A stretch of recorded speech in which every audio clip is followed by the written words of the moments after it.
Hello students, नमस्ते। जयराम जी की जय श्री कृष्णा।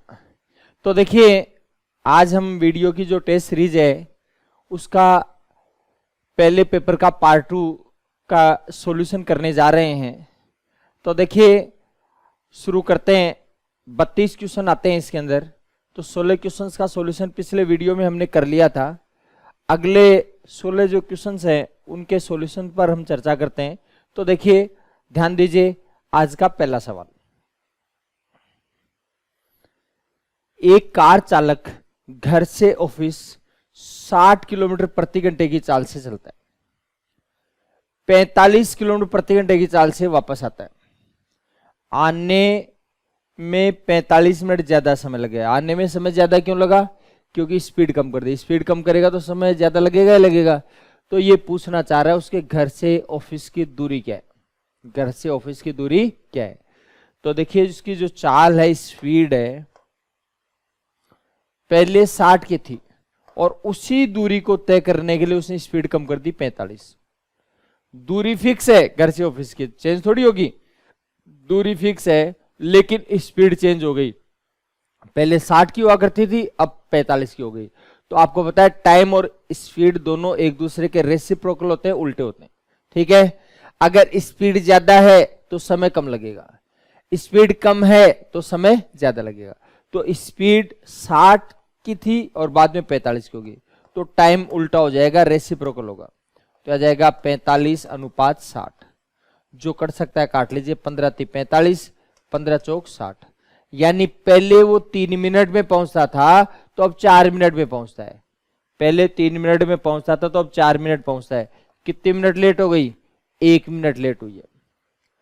1 मिनट लेट हुई है, जबकि रियल में 45 मिनट लेट हो गया। रियल में कितना लेट हो गया? 45 मिनट। अब 1 का 45 कैसे बनाओगे? 1 का 45 बनाने के लिए हम 45 से गुणा करेंगे। तो भाई साहब, इसको 45 से गुणा करोगे तो आप इसको भी 45 से गुणा कर लो और इसको 45 से गुणा कर लो। बात समझ आ गई?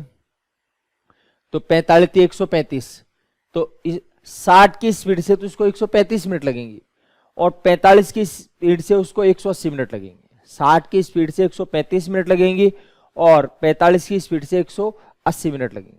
क्लियर है बात? अब जिससे करना चाहो, जैसे करना चाहो, बेटर लगे उससे कर लीजिए। इसने पूछा डिस्टेंस, दूरी ज्ञात कीजिए। तो देखो जी, 60 की स्पीड से लगती है 135 मिनट। समझ गए बात को? तो आप करते हो चाल गुणा समय। तो चाल 60, समय 135 मिनट। मिनट को घंटे में बदलेंगे, 60 का भाग दे देंगे, यह आ जाएगा 135 किलोमीटर। मैं इसको थोड़ा सा प्यार से समझता हूं। 60 की स्पीड का मतलब ये होता है 60 किलोमीटर जाएगा 1 घंटे में, और 1 घंटे में मिनट होती है 60। यानी 60 मिनट में जो बंदा 60 किलोमीटर जाएगा, इसका 1 मिनट में 1 किलोमीटर, तो 135 मिनट में 135 किलोमीटर। डायरेक्ट ही आ जाना चाहिए, ज्यादा बेटर रहेगा आपके पास। तो आ जाएगा 135 किलोमीटर। कोई कहे जी इससे क्यों किया, इससे क्यों नहीं किया, इससे करो, तो इससे कर लो भाई, जिससे आपको अच्छा लगता है। ये सोच लो 45 चौक 180 मिनट हो गए। 180 मिनट का मतलब 3 घंटे। 180 मिनट का मतलब 3 घंटे। तो 1 घंटे में 45 किलोमीटर जाता है, 3 घंटे में कितना जाएगा? 135 किलोमीटर हो जाएगा, 135 किलोमीटर। ठीक है, अच्छा चलो आगे देखते हैं। अगला सवाल देखिए। तो देखिए, 120 किलोमीटर प्रति घंटे की चाल से चलने वाली एक रेलगाड़ी खंबे को 15 सेकंड में पार करती है। खंबे को कितनी देर में पार कर रही है? 15 सेकंड में। तो कह रहा है रेलगाड़ी की लंबाई ज्ञात करो। एक बात ध्यान से सुनना, खंबे को पार करने का मतलब क्या होता है? खंबे को पार करने का मतलब ये होता है इसको ट्रेन की लंबाई को ही पार किया। हाँ, अगर प्लेटफॉर्म को पार किया जाता तो प्लेटफॉर्म की लंबाई और रेलगाड़ी की लंबाई को पार करते, लेकिन बट खंबे को पार किया, इसका मतलब यह है कि रेलगाड़ी की लंबाई को ही पार किया है। तो 15 सेकंड में पार की गई जो दूरी आएगी वो रेलगाड़ी की लंबाई होगी। क्लियर है बात? अब 15 सेकंड में कितनी दूरी होगी? देखो मेरी बात सुनना ध्यान से, डायरेक्ट सोचने के लिए बता रहा हूं। लिख करके तो मैं बता दूंगा, चिंता मत करो आप, बट मैं चाहता हूं कि थोड़ा वर्बली सोचे, डायरेक्ट करें आप। 120 किलोमीटर प्रति घंटे, यानी 1 घंटे में 120 किलोमीटर। 1 घंटे में 120 किलोमीटर, ठीक है। और 1 घंटे में 120 किलोमीटर मतलब 60 मिनट में 120 किलोमीटर। ध्यान से सुनना, 60 मिनट में 120 किलोमीटर। और 60 मिनट में 120 किलोमीटर है, इसका मतलब है 1 मिनट में 2 किलोमीटर। 1 मिनट में 2 किलोमीटर। और 1 मिनट में 2 किलोमीटर, इसका मतलब है 2 किलोमीटर 2000 मीटर होता है, ठीक है। और ये कह रहा है 15 सेकंड में, कितनी देर में, 15 सेकंड, 15 मिनट सेकंड है 1 मिनट का चौथा हिस्सा होता है, तो 2 किलोमीटर का भी चौथा हिस्सा हो जाएगा। 2 किलोमीटर का चौथा हिस्सा कितना हो जाएगा, 500 मीटर। ये लो डायरेक्ट ही हो जाएगी कैलकुलेशन। और कोई कहे जी डायरेक्ट तो हमने करना सीखा ही नहीं है, डायरेक्ट तो बंद कर रखा हमने, तो कोई बात नहीं भाई, डायरेक्ट मत करो, कोई दिक्कत नहीं, आप ऐसे कर लो। 120 किलोमीटर पर आवर है, अगर इसको मीटर पर सेकंड में बदलते हो तो आप 5/18 से गुणा करते हैं, जैसा कि आप करते हैं वैसे कर लीजिए, ठीक है। और वैसे जानते हो कि मैं तो ऐसे भी नहीं करता, दूसरे तरीके से करना चाहता हूं, लेकिन ये सबके हिसाब से बता रहा हूं मैं आपको। देखो 6 से काटेंगे 6 × 18, 6 दूनी 12, 20 पंजे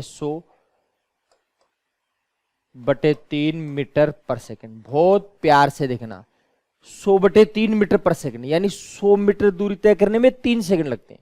100 मीटर दूरी तय करने में 3 सेकंड लगते हैं, लेकिन इसको लगते हैं भाई साहब 15 सेकंड। अब 3 का 15 कैसे बनाएंगे, 5 गुणा करेंगे, इसको 5 गुणा तो ये भी 5 गुणा हो जाएगा। इसका 15 सेकंड में कितनी दूरी तय करेगा, 500 मीटर दूरी तय करेगा।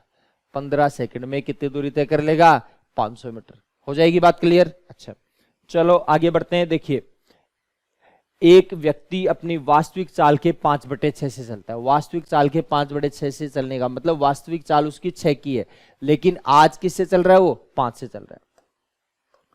वास्तविक चाल जो है 6 की है, लेकिन आज किससे चल रहा है, वो 5 से चल रहा है। ये चाल का अनुपात आ गया, समझ गए बात को। तो समय का अनुपात क्या होगा, समय का अनुपात हो जाएगा 5:6। चाल का अनुपात 6:5 है, तो समय का अनुपात क्या हो जाएगा, 5:6, ठीक है। समय पहले 5 मिनट लगता था, अब 6 मिनट लगेंगे। कितने मिनट ज्यादा लगती है, 1 मिनट ज्यादा लगती है, पिछले सवाल की तरह ही। कितनी मिनट ज्यादा लगती है, 1 मिनट, समझ गए बात को। और 1 मिनट ज्यादा लगती है, जबकि ये बोल रहा है 25 मिनट ज्यादा लगती है। तो 1 का 25 कैसे बना सकते हो आप, 1 का 25 बनाने के लिए 25 गुणा करेंगे। तो करो ना 25 गुणा, क्यों नाराज होते हो, लो जी 25 से गुणा, इसको भी कर लो, इसको भी 25 से गुणा करो, इसको 25 से गुणा करो, तो आ जाएगा 25 पंजे 125, 25 का 150।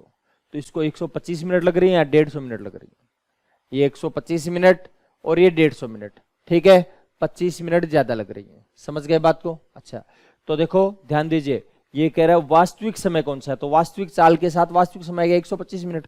आज वाला समय 150 मिनट है, लेकिन पहले वाला समय 125 मिनट। 125 मिनट का मतलब समझते हो आप, 125 मिनट का मतलब 2 घंटे और 5 मिनट, 2 hours और 5 minutes। समझ गए बात को, ठीक, कर लेंगे कैलकुलेशन। अच्छा चलिए आगे बढ़ते हैं। देखिए ध्यान दीजिए, x + y बराबर 12 है, x + y बराबर कितना है, 12 है। xy बराबर 14 है, x² + y² की वैल्यू पूछी गई है।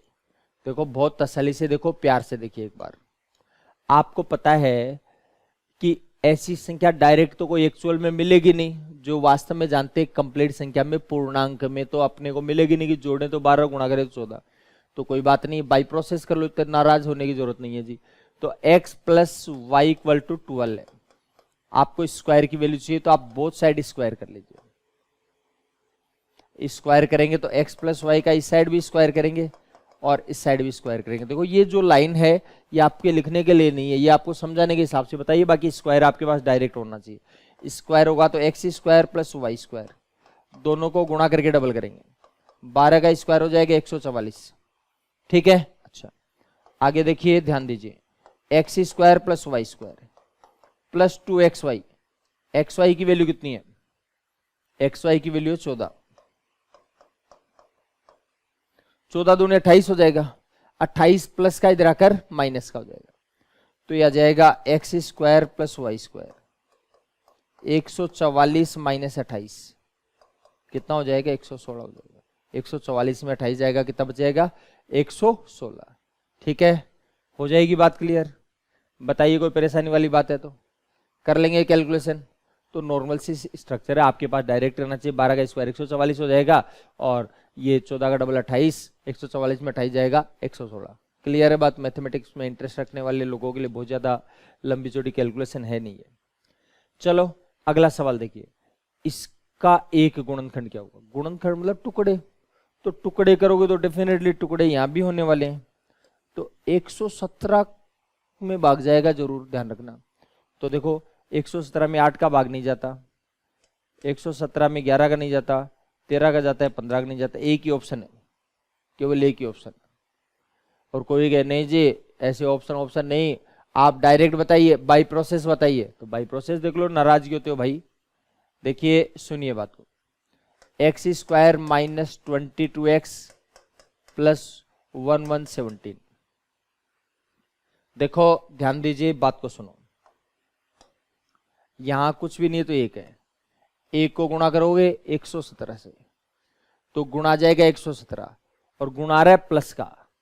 देखिए गुणा 117 आ रहा है और प्लस का आ रहा है। गुणा प्लस का है तो टुकड़े जोड़ करके करते हैं, जोड़ें तो आना चाहिए 22 और गुणा करें तो 117। बताइए क्या हो जाएगा, जोड़े तो 22 गुणा करें तो 117। 13 और 9 22 होते हैं और 13 9 में 117 होते हैं, हो जाएंगे। तो देखिए सुनिए बात को, यह आ जाएगा x square 13x minus 9x, 22x हो जाएगा। 13 नाम है 117 इक्वल टू 0। समझ गए बात को? ठीक, x कॉमन आ रहा है, x 2 बार, एक बार निकल जाएगा, एक बार बचेगा, x बार निकलेगा 13 आएगा। इसमें क्या कॉमन आ रहा है, 9। कितना कॉमन आएगा, 9।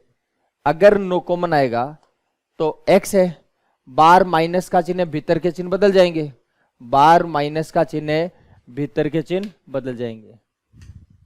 तो देखिए ध्यान दीजिए, बार माइनस का चिन्ह, भीतर के चिन्ह बदल जाएंगे। तो 117 में 9 का भाग दिया, कितना आ जाएगा, 13 आ जाएगा, बराबर में आ जाएगा 0। ठीक है, अच्छा आगे देखिए और सुनिए बात। अच्छा गुणनखंडी है भाई, ये 0 नहीं है इसके आगे, समीकरण समझ बैठा मैं, समीकरण नहीं है, गुणनखंडी है। चलो तो x माइनस 13 आ जाएगा कॉमन, कॉमन लेने के बाद इसमें तो बचेगा x, इसमें बचेगा माइनस 9। ये लो जी, ये दोनों टुकड़े आ गए आपके पास।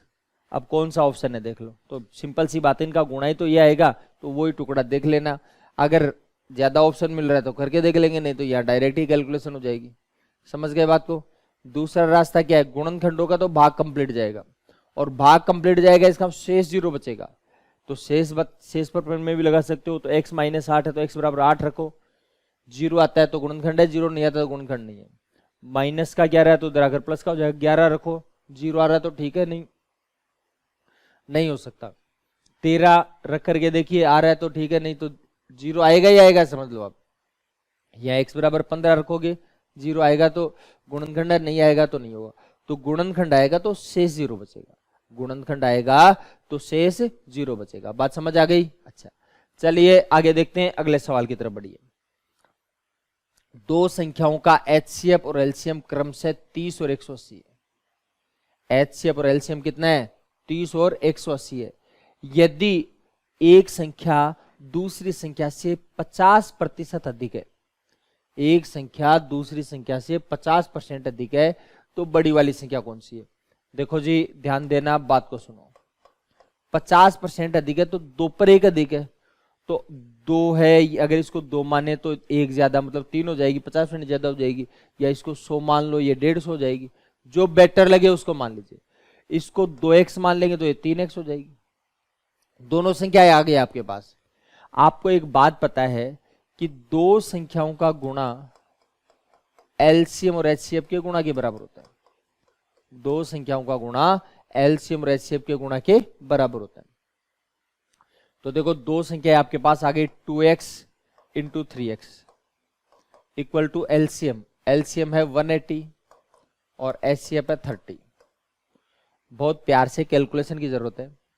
देखो 3 दूनी 6 हो गया, एक साथ ही कर लेते हैं, काट लेते हैं, और 6 से काटेंगे तो 6 3 18 और ये 0 हो गया। समझ गए बात को? x को x से गुणा करेंगे, x स्क्वायर बराबर आ जाएगा 30 गुणा 30। स्क्वायर की संख्या वर्गमूल में आ जाएगी, तो 30 गुणा 30। इतना ज्यादा सोचना नहीं है, थोड़ा सा अनुमान लगा कर टिक मार देना। x की वैल्यू आएगी 30। अब कह रहा है बड़ी संख्या कौन सी है। देखो x की जगह 30 रखो तो 30 या 90 हो जाएगा, इसमें 30 रखोगे तो 30 दूनी 60 हो जाएगा। समझ गए बात को? तो ये लो जी 90 है और ये 60 है, अपने आप कैलकुलेशन हो जाएगी। समझ गए बात को? पक्का? चलो आगे बढ़ते हैं। देखिए सुनिए बात को, आप डायरेक्ट भी कर सकते हो। आप कहोगे जी डायरेक्ट कैसे करेंगे? देखो HCF 30 है तो HCF का भाग तो जो संख्या उनमें जाता है, चाहे बड़ी हो चाहे छोटी हो, HCF का भाग जाता है। तो 30 का भाग इसमें नहीं जाता इसलिए ये ऑप्शन नहीं हो सकता, इसमें जाता है इसलिए हो सकता है, इसमें जाता है इसलिए हो सकता है, इसमें 30 का भाग नहीं जाता ये नहीं हो सकता। समझ गए बात को? अब बात ये है, बड़ी वाली संख्या है, कितनी है? बड़ी वाली संख्या पूछिए, इसका हम छोटी वाली जो है वो ये समझ लो कि भाई बड़ी वाली संख्या ये है, इसका मतलब छोटी वाली कितनी होगी वो देखना आपको। तो देखो जैसे बड़ी वाली संख्या 90 है तो 90 है 3 की वैल्यू, 3 की वैल्यू 90 है तो 2 की वैल्यू होगी 60, 2 की वैल्यू कितनी होगी 60, तो 60 और 90 ये 50% ज्यादा है, यही आ जाएगी। हो जाएगी बात क्लियर? ठीक है। कोई कहे जी ऐसे भी तो हो सकता है ये हो, ये 3 की वैल्यू 60 है, इसका 2 की वैल्यू होगी 40। देखो 3 एकम 3, 3 दूनी 6, 1 की वैल्यू 20 तो 2 की वैल्यू 40। अब ये 60 और 40 का HCF जो 30 है तो आ नहीं सकता, आ सकता है क्या 30? इसलिए एक ही ऑप्शन होगा। खैर अब आप सोचते कैसे हो, कैसे आप करना चाहते हो, उस प्रकार से आप कर लीजिए। ठीक है। अच्छा चलो अगले सवाल की तरफ बढ़ते हैं। देखो इसका HCF ज्ञात करना है, तो HCF कैसे ज्ञात करेंगे? देखो प्यार से देखिए एक बार, छोटी सी सिंपल सी बात आपको देखनी है। 16, 32, 12 इनमें भाग जाने वाली संख्या ही मिलेगी इसके साथ। देखो 3 है, क्या 3 सब में कॉमन आ रहा है? नहीं आ रहा है तो ये ऑप्शन हो ही नहीं सकता। 5 कॉमन आ रहा है, ये नहीं हो सकता। 4 कॉमन है तो संभावना है, 6 कॉमन नहीं है, हो नहीं हो सकता, एक ही ऑप्शन है। और भाग दे करके टुकड़े करके जैसे मर्जी आए वैसे कर सकते हो, कोई शर्त नहीं है, कोई कंडीशन नहीं है। आपको शेषफल का तरीका बताया था अभी थोड़ी देर पहले, उससे भी कर सकते हो, मैं इसी से करके बता देता हूं। देखो अगर भाग पूरा पूरा जाएगा तो शेष 0 बचेगा, भाग कंप्लीट जाएगा तो शेष 0 बचेगा।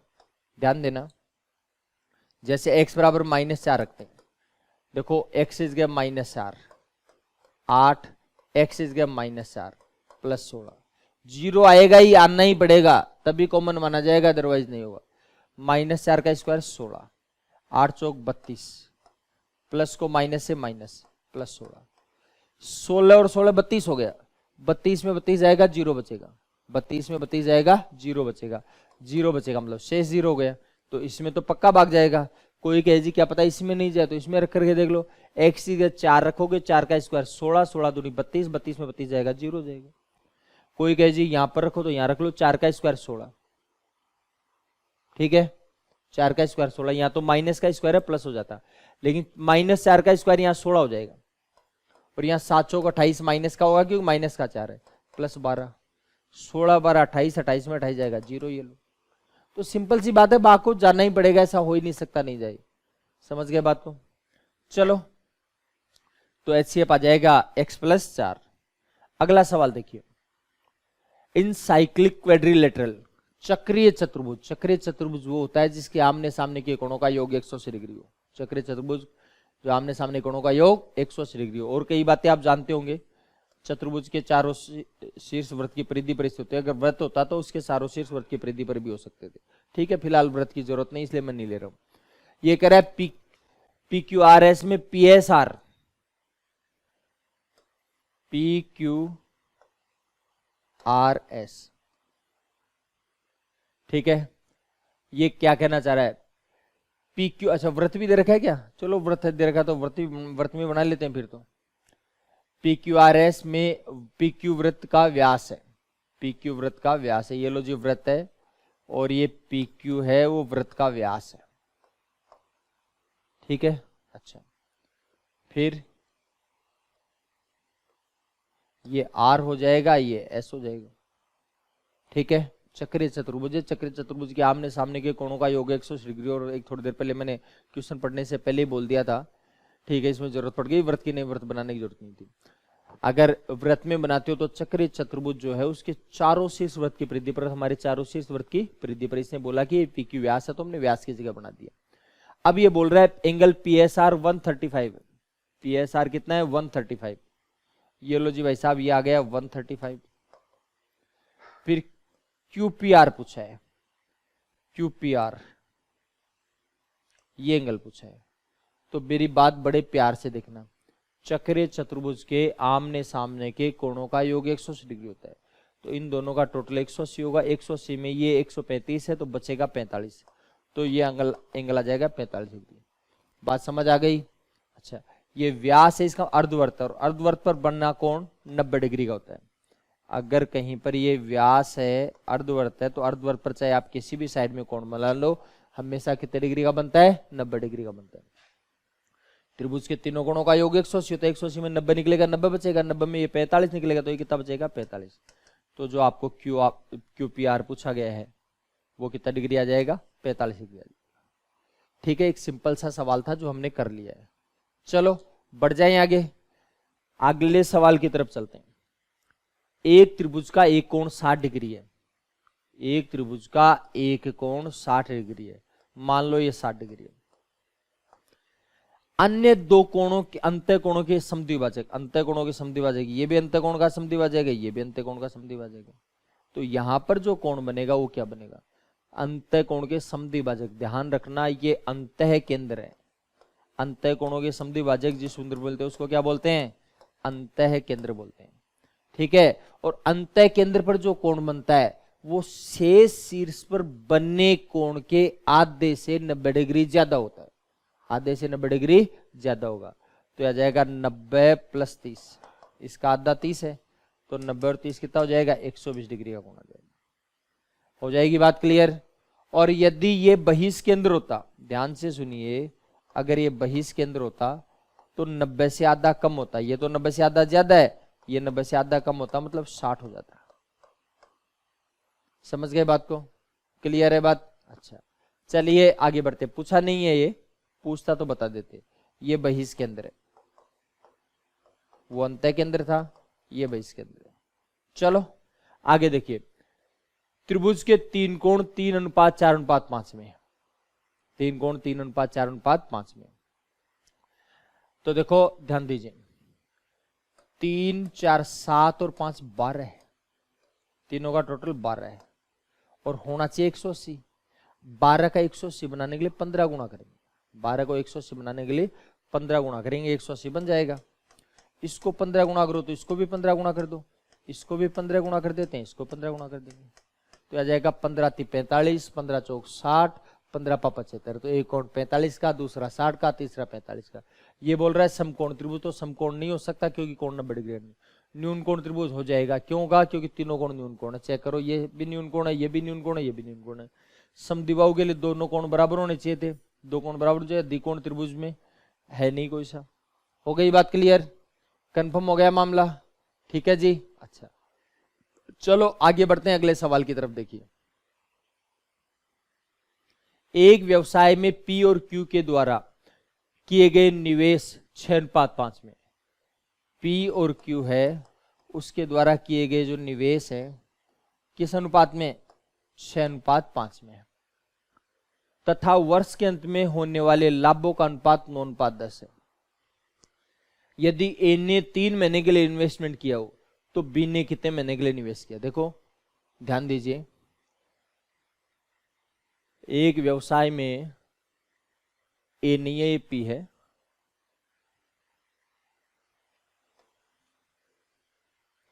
तो देखिए पी और क्यू के द्वारा किए गए निवेश 6:5 में, वर्ष के अंत में उनके लाभों का जो अनुपात है वो 9:10 है। तो पी ने 3 माह के लिए निवेश किया, क्यू ने कितने समय के लिए निवेश किया? ध्यान से समझना।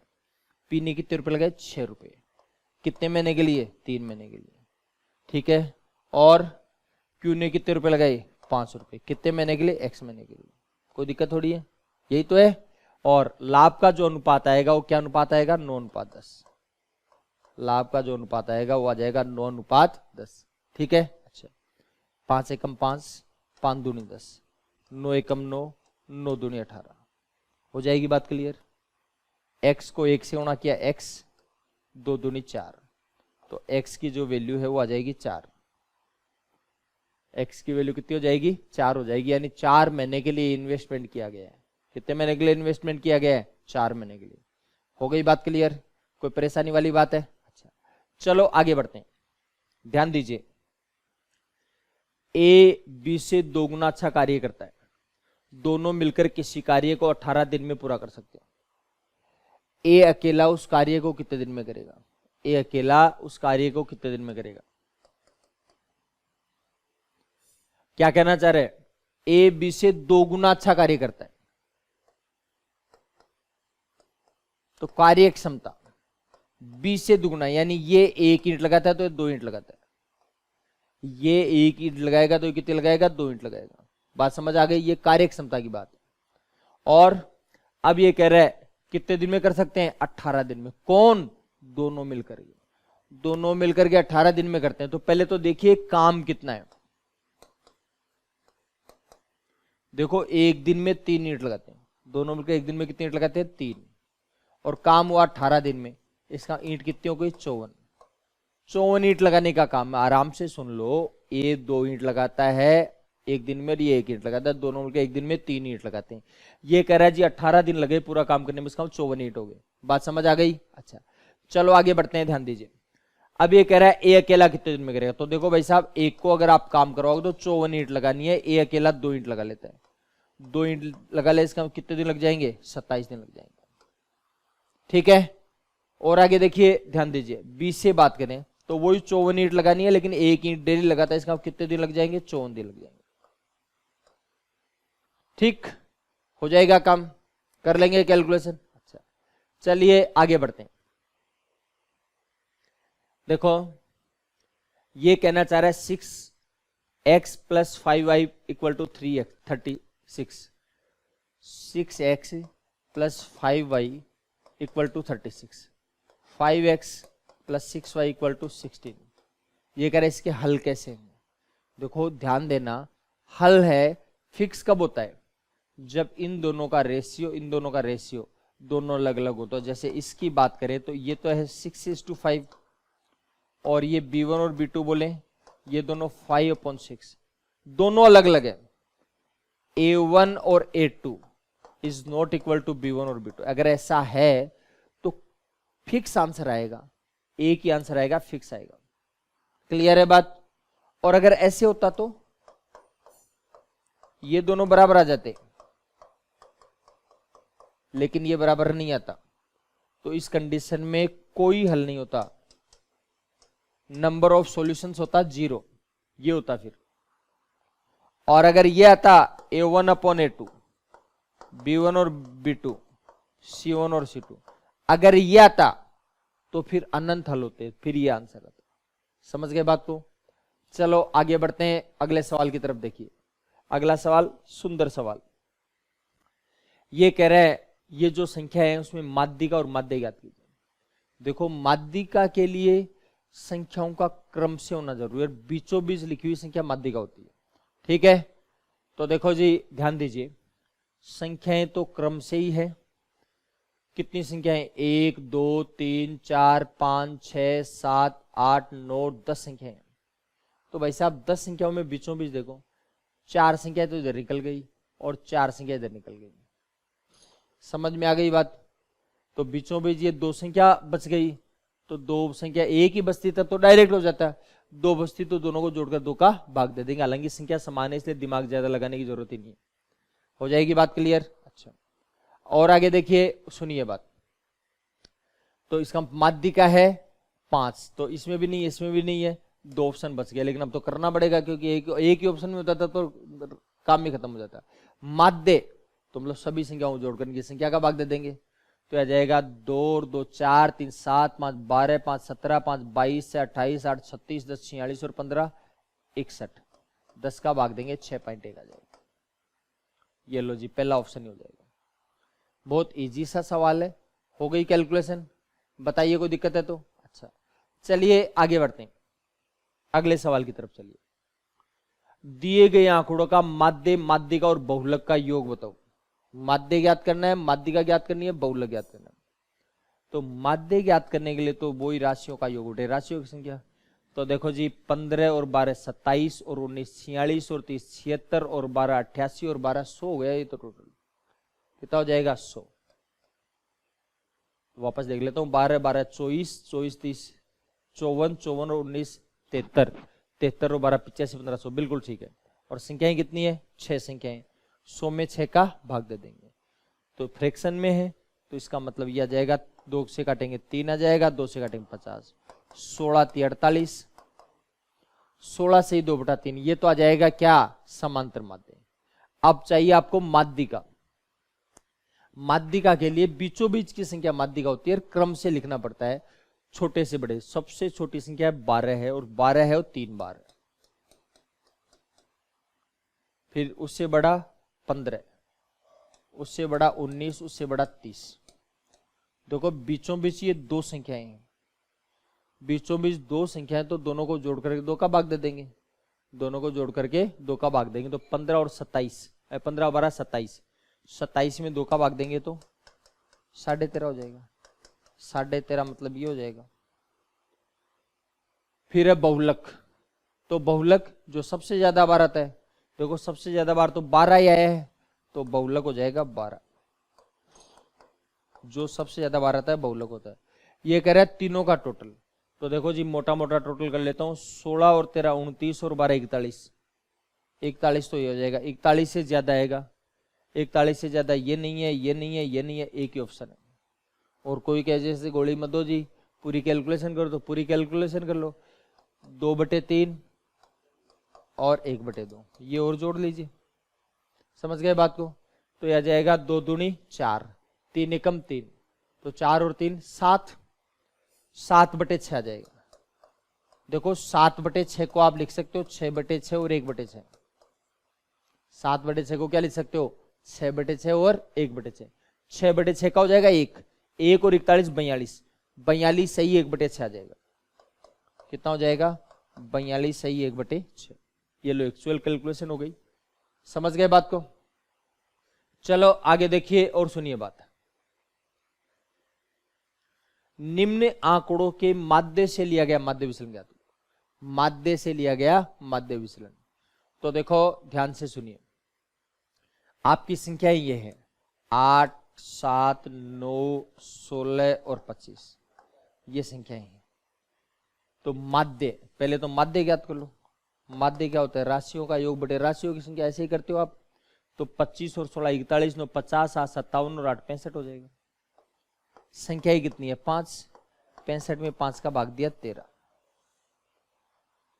हो गई बात क्लियर? अच्छा, तो यह आ जाएगा 13 आ जाएगा। यह आ गया समांतर माध्य। क्या जाएगा समांतर माध्य। तो देखो ये x है, माध्य विचलन ज्ञात करना है, अंतर ज्ञात करना है, तो x में x बार घटाएंगे, ये अंतर आ जाएगा। और अंतर है प्लस में रखना आपको, क्योंकि अंतर प्लस में होता है, इसलिए ये मोड लगा दो इसके। देखो 8 में से 13 घटाओगे माइनस का 5 आएगा, लेकिन मोड की वजह से या ये अंतर की वजह से माइनस नहीं लेंगे, प्लस लेंगे। समझ गए बात को? 7 में 13 जाएगा माइनस का 6 आएगा, लेकिन हम प्लस का 6 लेंगे। 9 में 13 जाएगा माइनस का 4 आएगा, लेकिन हम प्लस का 4 लेंगे। 16 में 13 जाएगा 3 आएगा, तो 3 तो ऑटोमेटिकली प्लस का, इसलिए ज्यादा दिमाग नहीं लगाना है। आगे देखिए 13 में से 25 जाएगा माइनस का 12 आ जाएगा।